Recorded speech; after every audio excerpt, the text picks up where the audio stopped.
Hello and welcome guys, स्वागत है हमारे यूट्यूब चैनल स्टडी स्क्वायर पे। ये हमारी सीरीज की सेकंड वीडियो होने वाली है जहां पर हम internet concepts and web designing को स्टडी कर रहे हैं। ये यूनिट 1 का द इंटरनेट का पार्ट 2 होने वाला है, तो चलिए स्टार्ट करते हैं। प्रीवियस वीडियो में हमने इंटरनेट से रिलेटेड टर्म्स के बारे में जाना, कुछ टोपोलॉजीज के बारे में जाना, एनआईपी वगैरह के बारे में जाना। लेकिन इस वीडियो में हम इंटरनेट को इस्तेमाल करने के तरीके और उनसे रिलेटेड कुछ टर्म्स के बारे में जानेंगे। तो फर्स्ट ऑफ ऑल आप देख सकते हैं how does the internet work, मतलब हमारा ये जो इंटरनेट है वो कैसे वर्क करता है। इन प्रीवियस वीडियो हमने ये तो सीख ही लिया है कि इंटरनेट क्या होता है। बेसिकली इंटरनेट एक तरीके का नेटवर्क होता है जो कि वर्ल्ड वाइड कनेक्टेड कंप्यूटर्स का है। तो यहाँ पर आप देख सकते हैं फर्स्ट ऑफ ऑल जो हमारा इंटरनेट है वो बेसिकली एक ग्रुप ऑफ नेटवर्क है, यहाँ पर बताया गया है, जो कि मैंने आपको पहले भी बताया था। एंड इसको वर्क करने के लिए प्रोटोकॉल्स चाहिए होती है, जो कि हमारी है टीसीपी एंड आईपी प्रोटोकॉल्स, जो कि कम्युनिकेशन को इस्टेब्लिश एंड उसको सक्सेसफुली कम्युनिकेट करने में हेल्प करती है। एंड जो डेटाज होते हैं जो एक दूसरे से शेयर कर रहे होते हैं वो हमारा राउटर्स उसको फॉरवर्ड करता है इन पैकेट फॉर्म। हमने जाना था packet basically small chunks of data होती है जो कि एक लोकेशन से दूसरी लोकेशन में हम सेंड करते हैं। एंड ये जो डेटा है वो ट्रेवल होता है with the help of multiple paths, मतलब सिंगल पाथ को ये फॉलो अप नहीं करता, मल्टीपल पाथ को ये फॉलो अप करता है, जो कि हमने देखा था जिसको कहते हैं पैकेट स्विचिंग।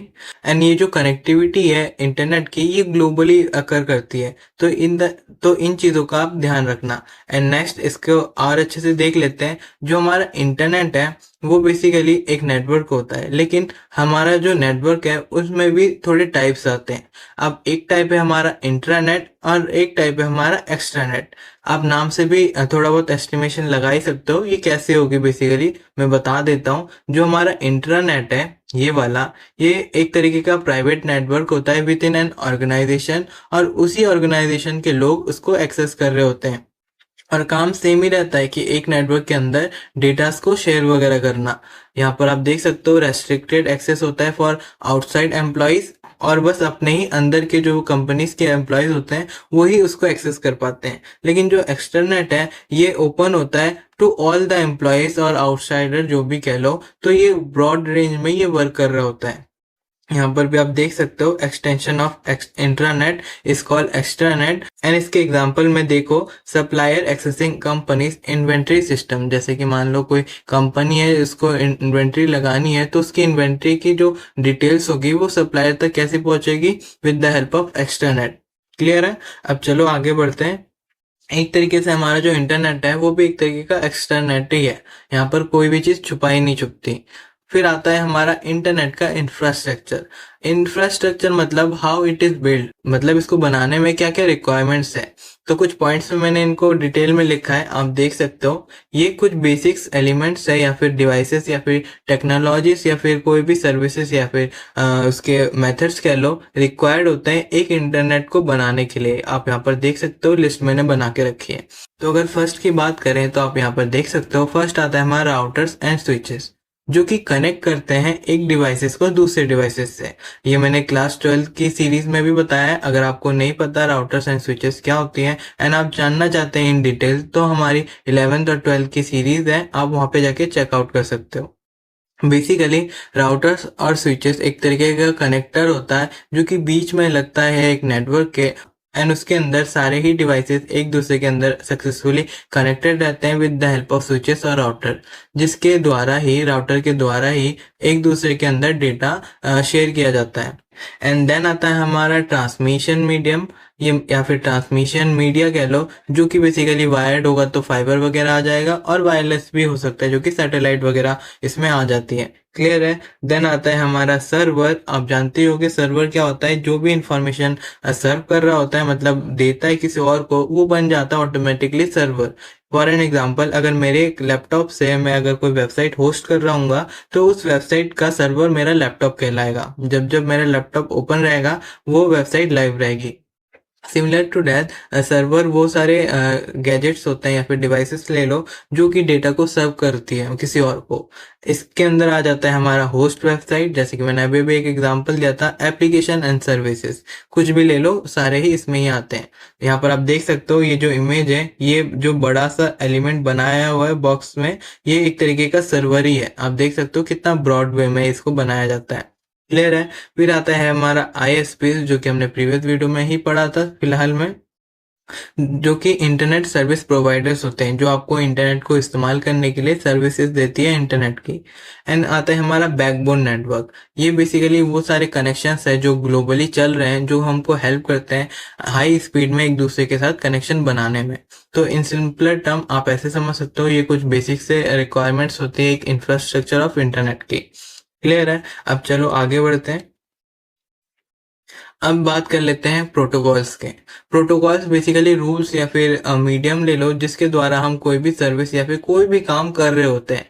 तो फर्स्ट ऑफ ऑल, अगर हम इंटरनेट इस्तेमाल कर रहे हैं तो उसमें हमको कुछ प्रोटोकॉल्स को ध्यान में रखना पड़ता है।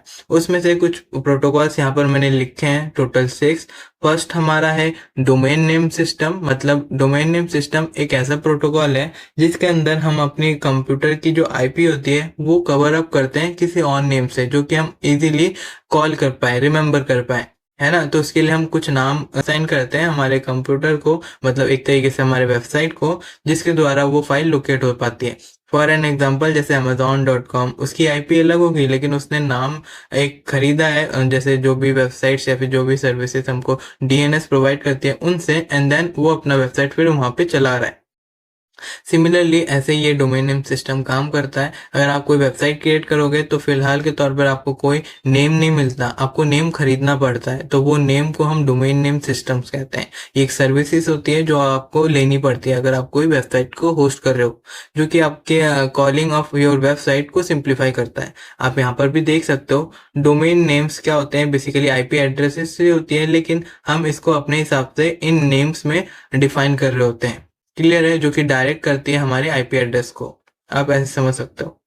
फिर आता है SMTP, मतलब सिंपल मेल ट्रांसफर प्रोटोकॉल। ये हेल्प करता है हमको ईमेल सेंड करने के लिए। आप इतने में ही आपका काम हो जाएगा और जानने की जरूरत नहीं है। बस SMTP एक ऐसा प्रोटोकॉल है जिसके अंदर हम ईमेल ट्रांसफर कर रहे होते हैं। और HTTP, यह तो आपने देखा ही होगा, ये होता है हाइपर टेक्स्ट ट्रांसफर प्रोटोकॉल। ये HTML से अलग होता है, तो कंफ्यूज मत होना। ये basically hyper text transfer protocol होता है जो कि वेबसाइट के कम्युनिकेशन में हेल्प करता है। ये हर एक वेबसाइट के सामने आप देखोगे HTTP करके लिखा आता है। आजकल के जनरेशन में HTTPS आता है जो कि इसका एडवांस वर्जन है। क्लियर है। फिर आता है हमारा यूज नेट या फिर न्यूज ग्रुप, जो कि अर्ली इंटरनेट डिस्कशन सिस्टम था जहां पर डिटेल्स वगैरह या फिर डेटा वगैरह शेयर हो रही होती थी। एक तरीके का फॉरम प्लेटफॉर्म ले लो। जैसे बहुत सारे प्लेटफॉर्म है ना जहाँ पर ऑनलाइन लोग आके बातचीत कर रहे होते हैं, अपने डेटास को शेयर वगैरह कर रहे होते हैं। पहले भी था जिसको हम यूजनेट या फिर न्यूज ग्रुप्स कहते थे। फिर एक और प्रोटोकॉल आता है FTP, जो कि है फाइल ट्रांसफर प्रोटोकॉल। ये आपने अपने मोबाइल में भी देखा होगा, जिसके हेल्प से हम कोई भी डेटा को या फिर कोई भी फाइल को एक डिवाइस से दूसरे डिवाइस में शेयर कर पाते हैं, जिसको हम क्या कहते हैं, file transfer protocol. And then एक और प्रोटोकॉल होता है जो कि है टेलनेट। यहाँ पर आप देख सकते हो telnet helps in remote login services, allows accessing another computer as if local. मतलब ये एक तरीके का सर्विस है जहां पर आप अपने रिमोटली कोई भी डिवाइस को एक्सेस कर पाते हो। बेसिकली ये IoT से रिलेटेड है, इंटरनेट ऑफ थिंग। जिनको भी पता होगा इंटरनेट ऑफ थिंग्स क्या होते हैं उनको ये समझ में आएगा। टेलनेट बेसिकली आपको रिमोट लॉगिन दे देता है, जिसके हेल्प से आप कुछ भी रिमोटली वर्क कर पाते हो। क्लियर है। फिर चलो आगे बढ़ते हैं। अब आता है इंटरनेट टूल्स। इंटरनेट को इस्तेमाल करने के लिए हमको कौन कौन से टूल्स की रिक्वायरमेंट होती है। फर्स्ट ऑफ ऑल, हमको दो ही चीजें चाहिए होती है इंटरनेट को एक्सेस करने के लिए। एक हमको सर्च इंजन चाहिए और एक हमको वेब ब्राउजर चाहिए। अब सर्च इंजन जिसको भी नहीं पता मैं बता देता हूँ, आई होप आपको पता ही होगा। सर्च इंजन एक ऐसा प्लेटफॉर्म है जो कि आपको डेटा सर्च करने के लिए हेल्प करता है, बस इतना। एंड वेब ब्राउजर वो प्लेटफॉर्म है जिसके अंदर जाके, मतलब जिसका इस्तेमाल करके आप कोई भी चीज सर्व कर रहे होते हो। इसको डिटेल में पढ़ लेते हैं। यहाँ पर आप देख सकते हो, search engine helps to locate information on the www इतना आप समझे, मतलब www में जो भी इंफॉर्मेशन है वो हमको एक्सेस करने के लिए या फिर लोकेट करने के लिए कौन हेल्प करता है? Search engine. एंड इसके एग्जांपल, एक बहुत famous example, Google, Bing, Yahoo and ETC. और वेब ब्राउजर्स को बेसिकली हम ऐसे सॉफ्टवेयर्स को कहते हैं जो कि हमको हेल्प करते हैं इंटरनेट एक्सेस, मतलब www को एक्सेस करने के लिए। इसको और अच्छे से हम समझ सकते हैं, आप यहाँ पर देखिए। First of all, search engine में आप देखोगे ये एग्जांपल्स, हम www में गूगल का ही इस्तेमाल करते हैं ज़्यादातर, लेकिन इसके अलावा भी ये सारे सर्च इंजन हैं जो कि हम इस्तेमाल कर सकते हैं। टॉप टायर में तो गूगल ही आता है, फिर याहू आ जाता है, बिंग आ जाता है, तो ऐसे आप देख सकते हो। ठीक है, बेसिकली एक ऐसा प्लेटफॉर्म है जहां पर आप सर्च कर सकते हो कोई भी एलिमेंट इन www। मैं आपको शो कर देता हूँ। जैसे ये हमारा वेबसाइट है, अभी आप देखोगे हम, मेरा जो सर्च इंजन है यहाँ पर आप देखो yahoo.com है। यहाँ पर आप देख सकते हो याहू का लोगो है। फॉर एन एग्जांपल, अगर आप डिटेल में देखना चाहो तो आप सेटिंग्स में आ सकते हो। सेटिंग्स में आकर यहाँ पर आप देखोगे सर्च इंजन का ऑप्शन आएगा। जैसे आप क्लिक करोगे यहाँ पर आप देखोगे, अभी मैंने yahoo.com को सिलेक्ट किया है तो यहाँ पर याहू का लोगो आ रहा है। अदरवाइज अगर आपको चेंज करना है या फिर मैनेज करना है, मैं यहाँ से दिखा देता हूँ। ये आपके पास अवेलेबल ऑप्शंस है जो कि आप सिलेक्ट कर सकते हो। डक डक गो, यांडेक्स, मैक फ्री, मतलब मैक फ्री तो नहीं, यहाँ पर yahoo.com है, ये वाला yahoo.com है। एंड माइक्रोसॉफ्ट का बिंग, फिर google.com, ये सारे ही अवेलेबल सर्च इंजन हैं जो कि आप इस्तेमाल कर सकते हो। इसके अलावा भी है, लेकिन वो आप पे डिपेंड करता है आप उसको इस्तेमाल करना चाहते हो या फिर नहीं चाहते। लेकिन मैक्सिमम ऑफ द यूजर जो है वो कौन से इस्तेमाल करते हैं? वो इस्तेमाल करते हैं हमारे गूगल को। क्लियर है? बाय द वे, आप ऐसे भी सर्च कर सकते हो yahoo.com करके, फिर देखोगे इसका इंटरफेस कुछ अलग सा आएगा। ये देखो, ये भी सर्च इंजन है तो इसका इंटरफेस ऐसे आया। फिर आता है हमारा google.com, फिर देखो इसका इंटरफेस अलग आएगा, लेकिन इनके काम सारे सेम ही होंगे। क्लियर है? इनके काम सारे सेम होंगे। एक और दिखा देता हूँ, डक डक गो, में नाम भी ऐसा ही है। ये बेसिकली टॉर ब्राउजर्स वगैरह में इस्तेमाल होता है, डक डक गो। अब यहाँ देख सकते हो, तो ये होते हैं हमारे कुछ सर्च इंजन। आई होप आपको अब समझ में आ गया होगा। एंड ये क्या करते हैं, बेसिकली इनके टास्क होते हैं ऑटोमेटेड सर्च। अब एक चीज आती है ऑटोमेटेड सर्च, ये क्या होता है? बेसिकली जो भी वेबसाइट्स www में लिस्टेड होती हैं, उनके जो एलिमेंट्स है, मतलब उनके जो टॉपिक्स है, उनके जो इंफॉर्मेशन है, उनको पहले हमको लिस्ट करनी पड़ती है, जो कि आपका सर्च इंजन करके रखता है। गूगल सबसे बेस्ट करता है, इसीलिए वो ज़्यादातर जो यूजर्स है वो गूगल को इस्तेमाल करते हैं। तो इसमें होता क्या है, जो हमारे सर्च प्रोग्राम्स होते हैं वो लिस्ट गैदर करती है अपने वेब पेजेस को सर्व कर करके, जो कि गूगल्स के क्रॉलर्स होते हैं वो करते हैं। वो आपके वेबसाइट में आते हैं, सारी इंफॉर्मेशन छानते हैं, उनको एज पर देयर क्राइटेरिया उनको सिलेक्ट करके रखते हैं। और जब भी सर्च किया जाता है वो उससे रिलेटेड इंफॉर्मेशन, वो सिंपली एक लिंक प्रोवाइड करते हैं। आपने देखा भी होगा, एक लिंक प्रोवाइड करेंगे और उस लिंक को क्लिक करने के बाद आप उस पर्टिकुलर लोकेशन, मतलब उस पर्टिकुलर इंफॉर्मेशन तक पहुंच जाते हो। यही होता है ऑटोमेटेड सर्च का बेनिफिट। अगर आपको ऑटोमेटेड सर्च नहीं कराना तो आप उसको non automated search of website में भी ऑप्शंस आते हैं, उसमें भी जाके कर सकते हो। फिर गूगल के जो क्रॉलर्स हैं उस वेब पेज को सर्च नहीं करेंगे जब तक कि आप परमिशन ना दो। क्लियर है? फिर चलो अब आगे बढ़ते हैं। फिर अब आता है what can automated search locate. यही मैंने बताया कि कोई भी कंपनी की इंफॉर्मेशन है, कोई भी कीवर्ड है, कोई भी चीज है जो कि मतलब यूजर्स को चाहिए और आपकी वेबसाइट में है, तो वो जाके सिंपली वहां से एक्सट्रैक्ट करके यूजर को वो प्रोवाइड कर रहा होता है।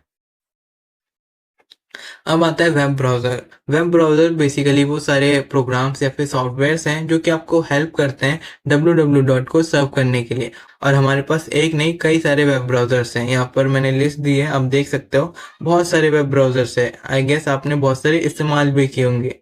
तो in simpler term, web browsers are the application software which help you to locate web pages और वेबसाइट्स। क्लियर है? एंड यहाँ पर आप देख सकते हो हर एक वेब ब्राउजर का यूनिक फीचर होता है। कैसे वेबसाइट होस्ट हो रही होगी उसका भी अलग ही फॉर्मेट होता है। ये सारे अलग बात है, ये ज्यादा इंपॉर्टेंट नहीं है। और फर्स्ट ग्राफिकल ब्राउजर था हमारा मोज़ेक, जो कि NCSA ने बनाया था। अब एक और चीज हम देख लेते हैं, जो हमारी वेब ब्राउजर है उसकी बेसिकली दो कैटेगरी होती है। यहाँ पर आप देख सकते हो, एक होती है टेक्स्ट ओनली ब्राउजर्स और एक होता है हमारा ग्राफिकल ब्राउजर। अब टेक्स्ट ओनली ब्राउजर क्या होता है? बेसिकली ये जो कोडर्स वगैरह होते हैं, जो डेवलपर्स होते हैं, उनको बस रिजल्ट से मतलब होता है। तो उनके लिए ग्राफिकल जो भी चीजें हैं वो मायने नहीं रखती, तो उनको वो देखना ही नहीं होता। तो उनके लिए ये टेक्स्ट ओनली ब्राउजर्स होता है, जो कि बस टेक्स्ट वाले डेटा शो कर रही होती है। इसीलिए ये ज्यादा फास्ट भी होती है।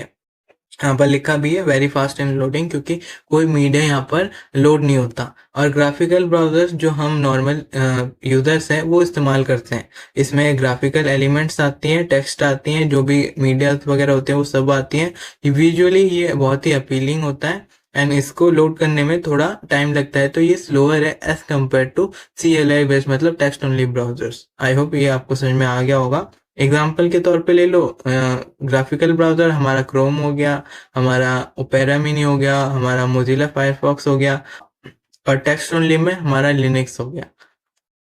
क्लियर है? तो गाइस आज के लिए इतना ही था, जहां पर हमने बहुत सारे टर्म्स को देखा, और यहीं पे हमारा यूनिट 1 खत्म होती है। नेक्स्ट वीडियो में हम HTML के बारे में पढ़ेंगे, जो कि हमारा होगा यूनिट 2 का पोर्शन। तो आज के लिए इतना ही, मिलते हैं हम नेक्स्ट यूनिट में।